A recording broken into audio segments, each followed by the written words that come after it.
Inireklamo ng katiwalian sa ombudsman ang direktor at iba pang empleyado ng LTFRB sa Central Luzon. Sangkot daw ang mga opisyal sa illegal fixing at extortion. Para sa iba pang detalye, makakausap natin sa linya ng telepono si JC Cosico. JC, sino ba ang nagsampa ng reklamo laban dyan sa mga opisyal ng LTFRB?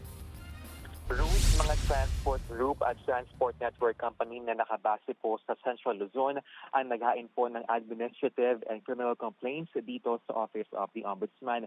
Kabilang po dyan ang graft complaint laban kina LTFRB Region 3 Director Richard Albano at ilang employees ng kanilang opisina.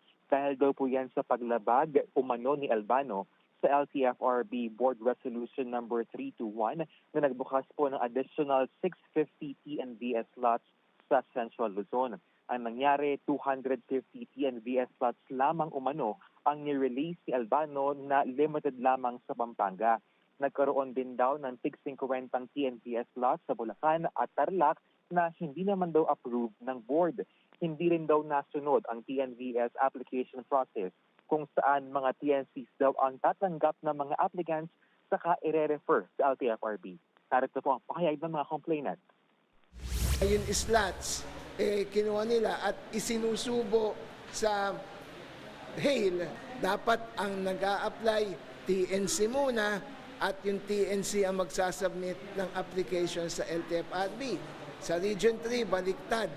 No, sila ang tumanggap at isusubo dun sa TNC para yun ang isubmit. Nagbaliktad po. Ang regional director ang nagbibigay ng mga application to process. Yung amin ngayon, nasa TNC, hindi gumalaw kasi hindi naman kami yung binigay ni director eh.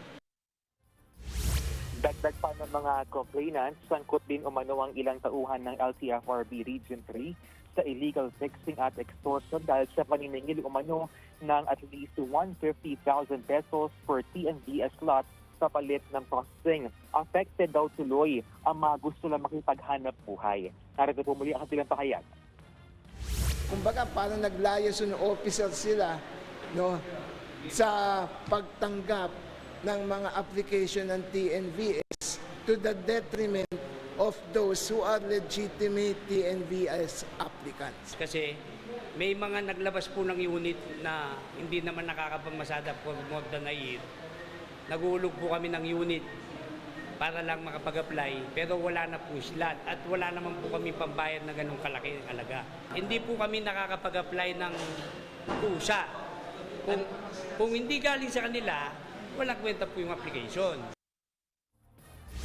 Rose, mayroon daw video evidence ang mga complainant na magpapatunay dito sa kanilang reklamo at hiniling din nila na maisailalim sa preventive suspension sina Albano. Sa ngayon ay atin pa rin sinusubukan na makuha yung panig ng mga inireklamo. Ruth, balik sa'yo.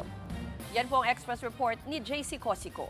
Mga kapatid, Ruth Cabalco, para sa mabilis na pasada ng mga balitang dapat niyong malaman, mag-follow at mag-subscribe sa social media pages ng News 5.